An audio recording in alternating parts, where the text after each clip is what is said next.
Give me $100 for it. 100? Hello guys, and welcome back to the channel. Today we'll be looking at some of the top video games to walk through those famous doors of the gold and silver pawn shop. Let's get stuck in.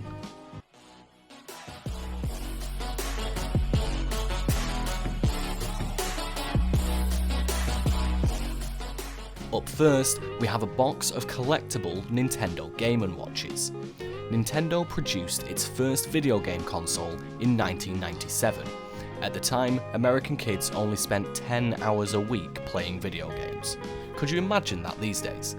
First produced in 1981, these collectibles were made to bankroll the upcoming Nintendo Entertainment System, so they were not meant to be as popular as they originally were.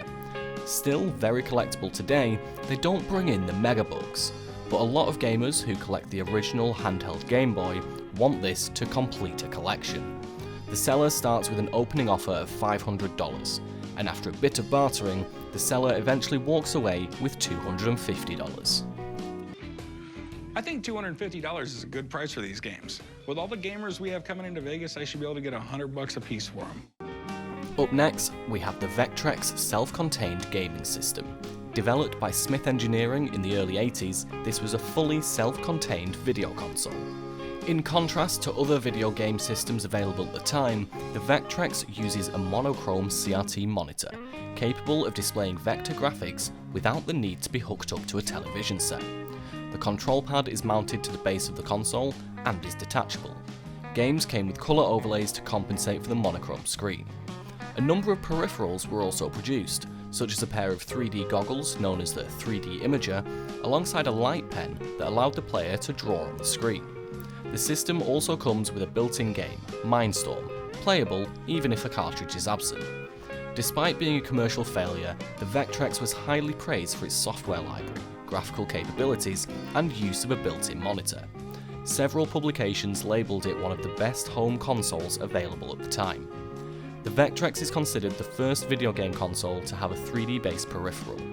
In later years, the system gained a cult following, with many releasing homebrew software for it. A colorized handheld version of the Vectrex was conceived in the late 1980s. However, the success of the Nintendo Game Boy and manufacturing cost caused it to be shelved. After several offers going backwards and forwards, it was sold to the guys at Pawn Stars for $150. Absolute bargain. You know what? 150 is fair. I'll accept that price. All right. Thank you so much. Yeah, just meet me right over there at the counter. Okay. And next we have the first 3D system to be produced for the masses. It was the Nintendo Virtual Boy. First produced in the mid-90s, it was marketed as the first console capable of displaying stereoscopic 3D graphics. The player uses the console like a head-mounted display, placing their head against the eyepiece to see a red monochrome display. The games use a parallax effect to create the illusion of depth. Sales unfortunately failed to meet targets, and by early 1996, Nintendo ceased distribution and game development, releasing a mere 22 games for the system. Many people thinking that the system was too ahead of its time for it to be a real success. The seller came in asking for $200, but had to walk away with only $80 for it, due to shipping containers being found with hundreds of them unopened, which flooded the market. If you want to do about 80, I can do that. Could you maybe meet me in the middle at 110? Nah, 80 is going to be what I can do. All right, $80. All right, deal. My man Chum here will write you up.